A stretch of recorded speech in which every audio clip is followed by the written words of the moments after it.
In September, NMAAM invited roots artists Ben Hunter and Joe Seamons to be participants of our Music Legends and Heroes program. It's where outstanding artists and industry leaders perform and converse with students interested in music. After the event, I, Kimberly Lannear, chatted with the duo, who are known for reviving songs through acoustic blues, field hollers, fiddle and banjo improvisation, and early jazz.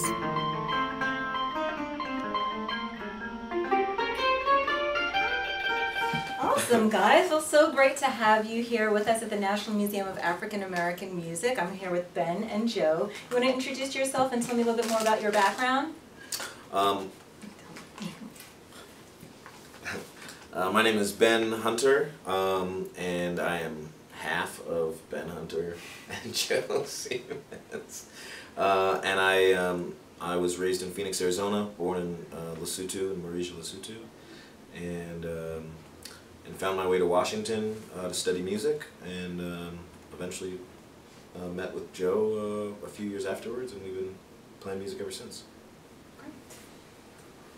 And I'm Joe Seamons. I was born in Portland, Oregon, raised in a tiny community outside of Rainier, Oregon, and I play banjo and guitar and harmonica, and I'm the director of the Rhapsody Project, which is a program of Ben's nonprofit in South Seattle, which works to bring more roots music to communities and remind people that music is a social activity and not just a formal, ego-driven thing. And we're also co-investors in the Black and Tan Hall, which is a forthcoming performing arts venue and restaurant that's going to open in Seattle.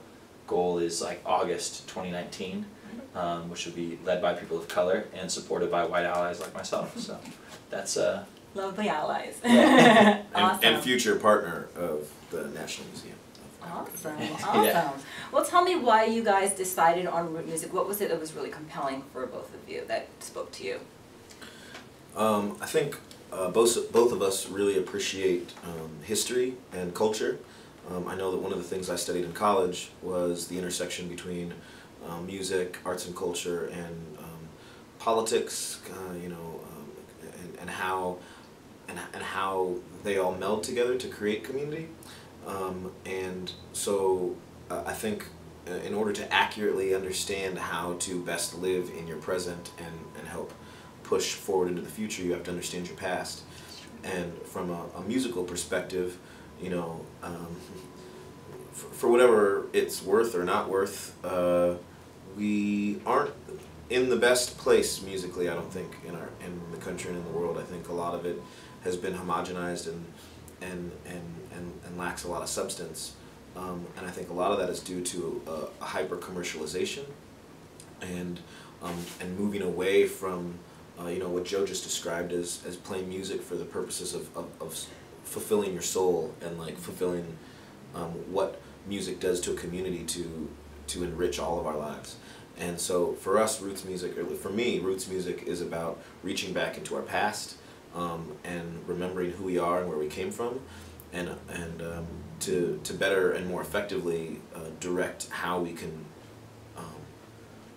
engage with each other as a community better as our world shrinks and our population grows. And I love roots music power to, like Ben is talking about, help you connect with your own heritage, and also the incredible capacity it has to create a space where boundaries or differences between different people can fall away, at least temporarily, and you can have a cultural exchange, which has been happening in American music for a long time, although admittedly not on an equal playing field. And so I think that it's a powerful way to go in and explore both your cultural and your country's history, but also your personal history, and kind of draw that out and express it. What the parts you want to keep, the parts you want to forget, and not forget, but reject or put aside. So that's part of what I love about roots music. Wonderful. Just also, I'm going to keep doing this because I keep reminding, but it's also really good music, you know? Yeah. One nation under a groove. That groove was started a long time ago before, quote unquote America ever existed. But what what happened in the United States and what happened in America was a different type of groove was started, and it has fostered a groove around the entire world, and I love that groove. And the music is fun. It's something to dance to. It's something to eat to. It's something to dance and eat to at the same time. Very universal, right? You can do it. Amen. Awesome. Well, thank you so much. I really appreciate what these themes of preservation and unity. We echo these themes in what our mission and our vision. Can you tell me more about why you think it's important to preserve this type of music in this day and time where you were talking about commercialism?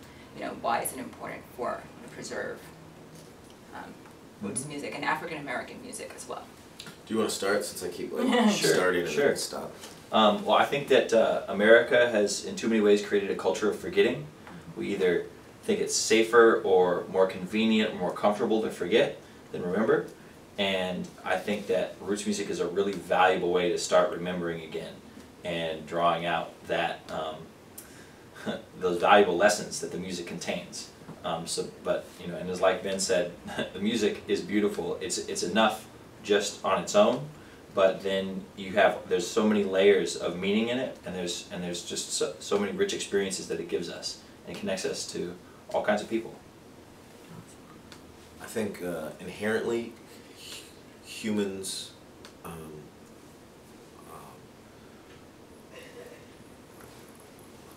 appreciate but rely on stories. We've been doing it for thousands of years, and there are plenty of stories that are preserved from a European perspective in the United States. You know, Hansel and Gretel, or Santa Claus, or you know, whatever they are. It's whole TV shows and whole stuff like that. And you know, we appreciate stories. We love stories. For me, what preserving this music does is gives us another lens with which to preserve an African American story. That while is tough and filled with a lot of tragedy and sadness, it also is a story of resilience and strength and unity and the joy that comes from overcoming those obstacles and surpassing them and outwitting them and outsmarting them, and those are really beautiful stories. And if we look even farther back to, you know, the stories of our African ancestors and the Yoruba and Risha, you know, backgrounds, like, they get even more beautiful and even more complicated, and they also make a lot more sense. And they also they tell a story of that is super proud, that I'm super proud of, and that's part of why we preserve these things, is because we love stories, and we need to feel like we're part of something. And it's not even that we need to feel that we're part of something; we are a part of something. And so why not tell that story instead of trying to make up new ones that that aren't rooted in something of substance? Right. And if I may add something, yeah, sure. The thing that I was taken aback by, and continues to kind of awe me, is that as somebody who's chosen to, like, make it part of my life's work to study and interpret African American music, and not being black, it's always been really inspiring and just, like, humbling that the culture bearers that Ben and I connect with, Phil Wiggins, Sun Pi Barnes, Guy Davis, Dom Flemons, whoever they may be, they're always so open and generous with their culture, with their stories, and with their music, in a way that I feel like if the tables were turned and I was coming from the history of American music on that side, that I would struggle with that. And that has always been just, like, very moving to me, that openness and that generosity of, like, we understand what's happened, but we choose, knowing that, to set a different tone, to put forth a different example, and that's always just been very profound to me in this experience. That there's no barriers, or you mean along those lines? What do you mean, like? There's no barriers. Or I feel like I would want to withhold, or I would just say, you know what, you know, this is for us, not for you, and that's never been. It's always been, no, you are human too. Right. We are all human, so come into this, join us in this tradition, and that has been very, you know, powerful to me. Deep down, Joe, you are alive. Very Way back when, yeah. one of our lighter brothers, right? Well, thank you so much. Just one more question that we ask all of our artists. Sure. What does African American music mean to you? Why does it matter to you? Which I think you've covered a bit. But I just downloaded a bunch of songs from this guy's blog that I discovered a couple of weeks ago, and for the past 30 or 40 years he's been collecting old tapes and vinyls and recordings that he's made of traditional music in Africa and the Middle East and Western Asia and South America. wow. Beautiful, beautiful recordings, and old and what's the word I'm looking? Untainted, I suppose. And I was listening to some music from some Congolese pygmies, and it sounds just like rap from the 90s. Wow. Like the music is it's the exact same sounds. It has the rhythms, it has the syncopation, but then also because they're playing like the forefather, I suppose, of the jug or of the kazoo, like these kind of instruments that rely on breathing or beatboxing into a gourd or something like that. You have these really ancient bass notes, that says to me how deep and pervasive and rich African American music has been, that it lodged into the mind of generations and generations of folks that were taken from their motherland and brought to this country, and under incredibly tense and